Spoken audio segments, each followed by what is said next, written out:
खरोखरच 25 वर्षानंतर आमच्या गावाला एक किरण सराच्या रूपानं एक जिल्हा परिषदेचा सदस्याने निवडून द्यायची एक संधी निर्माण झालेली आहे आणि निश्चितच आमचं गाव सरांच्या पाठीमागे 100% सोबत आहे. कोणते महत्त्वाचे विकासाचे मुद्दे हातात आणले? असं हे जिल्हा परिषद म्हणजे मिनी मंत्रालय असते. शासनाच्या योजना ज्या काय असतील ते जिल्हा परिषदच्या माध्यमातून राबवले जातात. आरोग्य असेल, महिलांचा विषय असेल, शिक्षण असेल, बांधकाम असेल, विविध योजना आहे जिल्हा परिषदेच्या माध्यमातून राबवल्या जातात. मधल्या काळातला जो आमच्या भागातला अनुशेष आहे तो भरून काढण्याचं पुढील कार्य किरण सरांच्या हातून जिल्हा परिषदेचा मेंबर होणार आहे. मांडाकळी गावचे आपले भूमिपुत्र आहे. मांडाकळी गावला ही संधी मिळालेली. एकंदरीत शिक्षण, सामाजिक आणि सर्व क्षेत्रामध्ये त्यांचं काम परिपक्व आहे. आपल्यासारखे चांगले नेतृत्व आणि संपूर्ण गाव त्यांच्या पाठीशी उभे आहे. आपण पुढाकार घेतला सरांना निवडून आणण्यासाठी? जी, आमच्या जिल्ह्याचं नेतृत्व आदरणीय खासदार साहेब यांच्या आदेशाने, पक्षाच्या आदेशाने आज आम्ही किरण सरांच्या सोबत पूर्ण सर्कलमध्ये शिवसेना पक्ष ताकदीनं उभा आहे. कुठल्या परिस्थितीत आम्ही चंग बांधलेला आम्ही सर्व कार्यकर्त्यांनी किरण सरांची सीट आणि सोबतच्या दोन्ही पंचायत समित्या विजयी झाल्या पाहिजेत. जी, एकीकडे आरोप प्रत्यारोप होत आहे की मराठा ओबीसी असा वाद घालण्याचा किंवा असं बोलण्याचा वादाचं कसलंही कारण नाही, कारण ही जागाच, ही जिल्हा परिषदेची सीटच ओबीसीसाठी आरक्षित आहे. खरं म्हणजे या आरक्षित जागेवर आरक्षितच माणूस उभा राहायला पाहिजे होता, परंतु ह्या जागेवर अतिक्रमण होत आहे असं मला वाटतंय.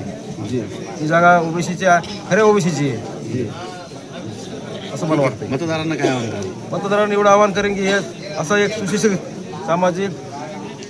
सामाजिक ज्ञान असलेला अभ्यासू आपल्याला उमेदवार या ठिकाणी मिळालेला आहे. याच्या पाठीमागे खंबीरपणानं उभं राहावं आणि जनता ज्ञानी आहे निश्चितच राहील असं मला वाटतं. 7 तारखेचं आव्हान करा. 7 तारखेला जे आपल्याला मतदान करायचं आहे दोन्ही चिन्ह आहे.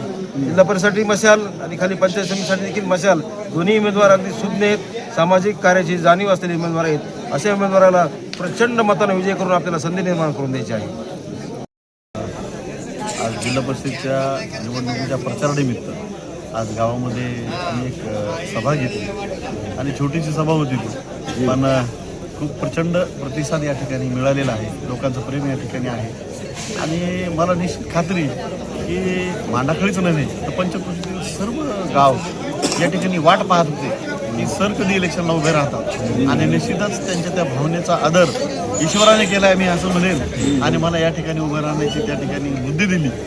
त्याचबरोबर आपल्या जिल्ह्याचं नेतृत्व, जिल्ह्याचे खासदार सन्माननीय बंडू जाधव साहेब यांनी मला जिल्हा परिषदचं तिकीट देऊन माझा त्या ठिकाणी सन्मान केला आहे आणि निश्चितच या सगळ्या गोष्टीमुळं एक दुग्धशर्करा योग या ठिकाणी आलेला आहे आणि आमच्या ह्या एका मनोमिलनातून एक सुंदर या ठिकाणी ही जागा 100% निघेल, एक सुंदर यश निर्माण होईल याची मला या ठिकाणी खात्री आहे. मतदारांना काय आव्हान करा? गावातील सगळ्या अनेक आमच्या पंचक्रोशीतील गावातील उमरीगण असेल, जामगण असेल, विकासाचा फार मोठा बॅकलॉग त्या ठिकाणी शिल्लक आहे आणि तो मी या ठिकाणी येणाऱ्या काळामध्ये पूर्ण करणार आहे. लोकांची सेवा करण्यासाठी मी ह्या इलेक्शनला सामोरं जात आहे. फक्त विकासाचा मुद्दा त्या ठिकाणी माझ्यासमोर आहे आणि विकासासाठीच मी काम करणार आहे. या इलेक्शनमध्ये विकासाशिवाय दुसरा कुठलाही मुद्दा काम करणार नाही याची मला 100% खात्री आहे. 25-30 वर्षापासून लोक त्या ठिकाणी वाट पाहत आहे की विकास करणारा माणूस कधी या ठिकाणी येतोय आणि निश्चितच माझ्या माध्यमातून त्यांना तो विकास दिसतोय. यामध्ये मी स्वतःला सौभाग्य समजतो की त्यांना तसं वाटतंय आणि यावर्षी बदल हे 100% होणार आहे. परिवर्तन हे होणारच आहे आणि येणाऱ्या 7 तारखेला माझ्या सगळ्या मतदार बंधू भगिनींना मी विनंती करतो की आपण सर्वांनी जिल्हा परिषद आणि पंचायत समिती या दोन्हीही बॅलेटवर आपण मशालीच्या चिन्हासमोरचं बटन दाबावं. मला आणि माझ्या सोबतच्या पंचायत समिती सदस्यांना आपली सर्वांची सेवा करण्याची संधी द्यावी ही अशी विनंती करतो आणि निश्चितच 9 तारखेचा गुलाल आपलाच आहे हा ठामपणे सांगतो. मांडाखळी गावातर्फे मी सांगतो की मांडाखळी गाव हे आणि सर मुळात मांडाखळी गावचे एक कोहिनूर हिरा आहेत आणि मांडाखळी गावचा भूमिपुत्र कुठेतरी एक मोठ्या पदावर बसणार आहे. ह्या असा विषय असल्यामुळे मांडाखळीचा कुठेतरी एक अभिमान जागा झाला आहे आणि खूप दिवसाच्या नंतर ही एक अशी सुवर्ण संधी आली आणि ह्या संधीचं सोनं मांडाखळीकर नक्कीच करतील. आतापर्यंत मित्रांनो, आतापर्यंत ह्या राजगाद्यात झाल्या आणि आतापर्यंत जांभलाच ह्याचा मान मिळाला, पण आता कुठंतरी एक आमच्या किरण सोनटके सरांच्या माध्यमातून ही एक संधी आली आणि आम्ही मांडाखळीकर नक्कीच या संधीचं सोनं करू आणि आम्हाला असा विश्वास आहे की आम्ही येणाऱ्या 9 तारखेला गुराळ उधळू म्हणजे उधळूच. आमच्या गावामध्ये कवाच म्हणजे हे झालं नाही जिल्हा परिषद मेंबर. आमची इच्छा आहे किरण सरला आमच्याला एकदा जिल्हा परिषद मेंबर करायचं. हा आता चंग बांधलाय तुम्ही, हो ना, त्यांना निवडूनच आणणार. हा निवडूनच आणणार आम्ही. किरण सरला मतदान कशामुळे करायचं? काम करायचं म्हणजे आमच्या गावात द्यायचं ना, आमची इच्छा आहे. त्याने काय काम केलंय? हा भरपूर काम केले ते सरनं. हा भरपूर रस्ते केले तर इकडं शमशान भूमी बांधली. हो ना, मग सरनच केले सरनं केलंय सगळं? हा मग त्याला मतदान करणार तुम्ही? हा मतदान करणार 100%. इतरांना पण सांगणार? हा इतराला सांगणार. की त्यांना त्यांच्या डोक्यामध्ये एकच विषय असतो. आता तुम्ही त्यांच्या भाषणाच्या क्लिप बघा, भाषणामध्ये एकच सांगतात ते की त्या नेत्याची मुलं पाडा. ते म्हणते आजोबा उभे होते, पुन्हा बाप उभा होता, पुन्हा नातू उभा होता. आणि तुमच्यासारखे आमच्यासारखे लोक राजकारणात येऊस तर पुन्हा त्याचा पंतू तयार व्हायला. म्हणजे आपल्या सरकारचा कधी राजकारणात गेलो तर मेरा नंबर कब आएगा हा प्रश्न जशा तसाच आहे. मेरा नंबर कधीच नाही आएगा. ती लाईनच संपायला तयार नाहीये. आणि कुठेतरी आदरणीय खासदार साहेबांनी ठरवलं की जिल्ह्याच्या राजकारणाची दिशा बदलली पाहिजे. आज राजकारण म्हणजे कोणाच्या घरची जागीर नाहीये. अरे हे राजकारण, हे सत्ता केंद्र हे या मायबाप जनतेच्या हातामध्ये आहे. आणि मायबाप जनता ठरवणार की या खुर्चीवर कोण बसणार. त्याच्यामुळं हे सगळ्यांनी लक्षात ठेवायचं की आज जिल्ह्याची आपली राजकारणाची दिशा बदलू पाहते. आज महाराष्ट्रामध्ये आपल्या परभणी जिल्ह्याची एकमेव महापालिका आहे जिथं शिवसेना उद्धव बाळासाहेब ठाकरे या पक्षाच्या बहुमतानं त्या ठिकाणी जागा निवडून आलेल्या आहेत. आणि त्या ठिकाणी त्या पक्षाचा महापौर बसणार आहे. इतकं वातावरण जिल्ह्यामध्ये चांगलं या शिवसेनेचं झालेलं आहे. म्हणून आपल्याला ही गोष्ट या ठिकाणी आवर्जून मला तुम्हाला सांगावीशी वाटते की आज सर्वसामान्यांची माणसं मुलं पुढे गेली पाहिजे हा विचार शिवसेनेचा आहे. हा विचार आदरणीय खासदार साहेबांचा आहे. आणि आपण अनेक वर्षापासून मला वाटतं आता सांगितलं 25 वर्षापूर्वी 25 ना 30 वर्ष झाली. 30 वर्षापूर्वी आपल्या गावातून आपल्या गावचे माजी जिल्हा परिषद सदस्य सन्माननीय मुरलीधर अण्णा लोट हे या ठिकाणी सदस्य होते. त्यानंतर आपल्याला कधीही चान्स मिळाला नाही, आपल्याला कधीही संधी मिळाली नाही. आणि योगायोगानं ते ओबीसीला सुटल्यामुळं माझा नंबर लागला. माझ्यानंतर पुन्हा 35 वर्ष कोणाचा नंबर लागेल का नाही सांगता येत नाही. म्हणून ही संधी खूप मोठी. आणि काय होतं बघा, ठीक आहे ना, ज्याच्याकडे ताकद आहे तो मोठा होऊ शकतो, ज्याच्याकडे संख्याबळ आहे त्यानं पदावर बसावं मान्य आहे. आणि तुमचा आमचा वापर फक्त मतदानासाठी या ठिकाणी करून घेतला जातोय हे आपण अगोदर जाणून घेतलं पाहिजे. आणि किती वेळा जायचं, एकदा दोनदा चारदा. अरे आमचं आयुष्य चाललंय तुमच्या सत्रांच्या उचलण्यामध्ये, आमचं आयुष्य चाललंय तुमचे झेंडे लावण्यामध्ये. आणि किती दिवस तुम्ही आमचा असा वापर करून घेणार. आणि वापर करायची पद्धत आहे प्रत्येक इलेक्शनला यायचं, काहीतरी गावामध्ये फूट पाडायची आणि फूट पाडून त्या ठिकाणी पदावर बसायचं. हे काम आजपर्यंत या लोकांनी करत आलेली आहे.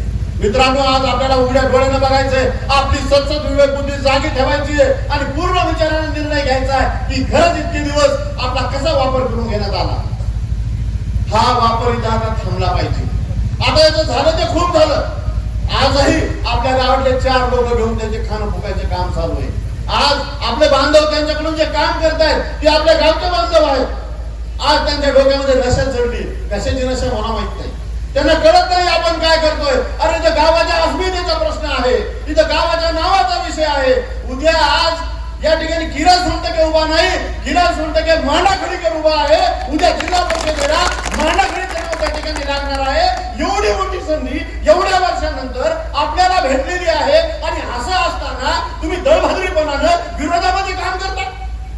अरे लाज वाटू द्या, विरोध करा, भांडण करा, माझं त्याला म्हणणं नाही. अरे पण कुठं, कधी, कसं याचा तो विचार करा. अरे तुम्ही स्वतःला सुशिक्षित म्हणता, आम्ही शिकलेले आहोत. अरे काय ढेकळं शिकले का तुम्ही? कशाचं शिक्षण घेतलं तुम्ही? आज मी मांडाखळीकर म्हणून या ठिकाणी उभा राहतो.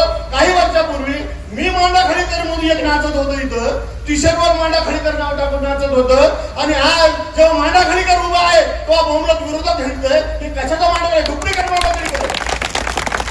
हे चुकीचं आहे. अशा पद्धतीने हे राजकारण जमणार नाही. तुम्ही घरच्या भांडणासाठी लोकांचा वापर करताय, हे चूक आहे. तुम्ही घरचं भांडण घरात ठेवा, लोकांचा वापर त्यासाठी करू नका.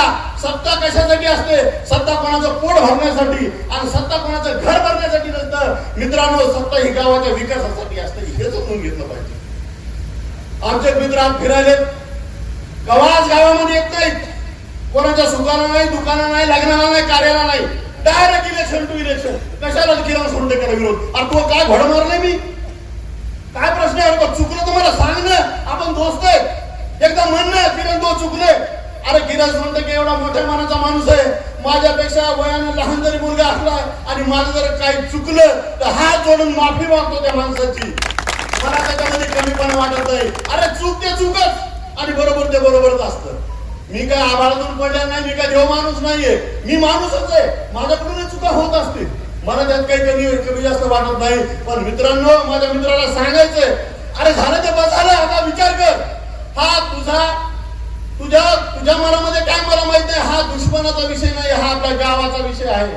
आणि आज जी लोक आज शिवसेनेच्या विरोधात काम करतात, मशालीच्या विरोधात काम करतायत, किरण सोनटक्याच्या विरोधात काम करतायत, ती लोक मांडाखळीच्या विरोधात काम करतायत. हे आपण या ठिकाणी लक्षात घेतलं पाहिजे. आणि मांडाखळीच्या विरोधात जाऊन तुमचं गाव कोणतं, तुम्ही कोणत्या गावाला विरोध करताय याचा भान आता तुम्ही ठेवलं पाहिजे. मित्रांनो, कधी नव्हे एवढा मोठा गाव एकत्र झालाय. इतकी लोक एकत्र आलेली आहेत, किती असंख्य लोक. काही लोक आलेली नाहीयेत, घरून बाहेर ऐकतायत. काही लोक मला भेटली सुद्धा नाहीयेत, पण माघारी म्हणतात यावर्षी सर्वात मतदान करायचं. इतकी लोक भरभरून या ठिकाणी पेटून उठली आहेत आणि त्यांना आज कळतंय की आज गावाचं प्रतिनिधी तिथं गेलं पाहिजे. म्हणून त्या चार दोन जे हे लुचे लफंगे हिंडालेत याचा विचार करू नका. तुम्ही फक्त एवढं लक्षात ठेवा की आज आपल्याला काय करायचं, गाव काय म्हणतंय. अरे जे गाव करील ते राव काय करील, राजा करू शकत नाही, ती आपली गावातली जनता करू शकते. आज ही प्रचंड ताकद तुमच्या आमच्यामध्ये आहे. आज तरुण मंडळी, वडीलधारी मंडळी, आज ज्येष्ठ नागरिक सगळे या ठिकाणी कामाला लागलेत. सगळ्याचा एकच पण आहे की आमचा माणूस, माझा मांडाखळीचा माणूस जिल्हा परिषदेला गेला पाहिजे, त्या ठिकाणी जिल्ह्यावर नाव आपला मांडाखळीचं झालं पाहिजे. ही प्रामाणिक तरुण आज सगळ्यांची. आज मंचावर पडलेले पंडितच्या असतील, आमचे पडलेले तानाक असतील, हे सगळे विरोधातली माणसं, ही सगळी माणसं झटायला येतात. आज नागेश इतक्या तळमळीनं बोलतोय. अरे कशासाठी बोलतोय? त्याला तरी कुठेतरी वाटतंय की हा माणूस वर गेला पाहिजे. बाबा असेल, ही सगळी किसा पाटील असलेली सगळी मंडळी काय एवढी झटते. अरे या सगळ्यांना जिल्ह्याचं राजकारण माहित आहे, जिल्ह्याचं राजकारण कुठे चाललंय. आणि म्हणून हे सगळे जण आज जीवाचं रान करतायत. मित्रांनो, रात्री आम्हाला रोज, मी इथून 1 वाजता जातोय, 1 वाजता आम्ही घरी जातोय, सकाळी 7 वाजता आम्ही सगळे बस स्टँडला असतो. तुम्ही विचार करा किती तासाची झोप पाहिजे.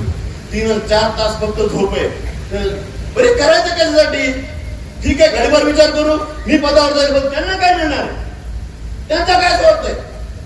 कुठली नव्या रुपयाची अपेक्षा न ठेवता, कुठल्या मानापानाची अपेक्षा न ठेवता ही सगळी मंडळी काम करतायत. आपण सुद्धा या ठिकाणी जसं जमलं तसं या ठिकाणी काम करण्याचा प्रयत्न करत आहात. मित्रांनो, मला एवढंच म्हणायचंय, आपण मागच्या 5 वर्षात पाहिलं की जसं जमलं तसं आपण बाहेरून विकासाचा निधी आणला आणि गावामध्ये चांगले काम करण्याचा प्रयत्न केला. मी तर आता म्हणेल, जेव्हा फुले पाटील आणि मी एकत्र आलो, आता गावाच्या विकासाला कोणती ताकद या ठिकाणी रोखू शकत आहे तुम्हाला ठामपणे सांगतो.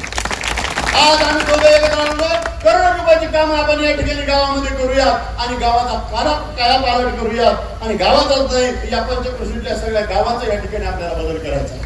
त्या पूर्ण गावामध्ये आपल्याला बदल घडून आणायचा आहे आणि त्यासाठी आपल्याला जिल्हा परिषद या ठिकाणी लढवायची. काय असतं नेत्याचं काम? काय देतो नेता आपल्या माणसाला? मित्रांनो, एक लक्षात ठेवा, किती बी गरीब माणूस असू द्या, कोणी घरचा किराणा मागायला नेत्याला पैसे मागत नाही, कोणी लेकराच्या लग्नासाठी 2 रुपये मागत नाही. आपण स्वाभिमानी आहोत, घाम गाळतो शेतामध्ये आणि आपलं कुटुंब चालवलं, आपण या ठिकाणी सक्षम आहोत. आपण कधी नेत्याकडे हा याचना करीत नाही. पण आपण काय मागतो त्यांना? अरे रस्ते द्या, नाली द्या, वीज द्या, पाणी द्या, याच्या व्यतिरिक्त मागतो काय? आणि सगळ्यात महत्वाची गोष्ट, हे सगळं देण्यासाठी शासनाकडे निधी असतो. या उभं केलेल्या माणसाला, उभं राहिलेल्या माणसाला, निवडून दिलेल्या माणसाला स्वतःच्या खिशातून पैसे खर्च करून तो निधी या ठिकाणी लावायचा नसतो. हा शासनाचा निधी असतो आणि शासन दरबारी पाठपुरावा करून तो आपल्या गावामध्ये आणायचा असतो. आणि त्याच्यासाठी ही 20,000 21,000 लोक त्यांना मतदान करतात, निवडून देतात. पण होतं काय? 5 वर्षानंतर पुन्हा नेता येतो हात जोडीत आपल्याकडे. किती वाईट गोष्ट आहे. अरे तुम्ही 10 रुपयाचा फंड गावात टाकत नाही, कशामुळे टाकत नाही? काय घोड मारलं आमच्या मांडाखळीच्या लोकांनी किंवा या पंचकृषीच्या लोकांनी? आज गावागाव जाऊन बघा काय रस्त्याचे हाल आहेत, कशा नाल्याची परिस्थिती आहे. अरे का बदलत नाही हे? तुम्ही काय करता 5 वर्ष?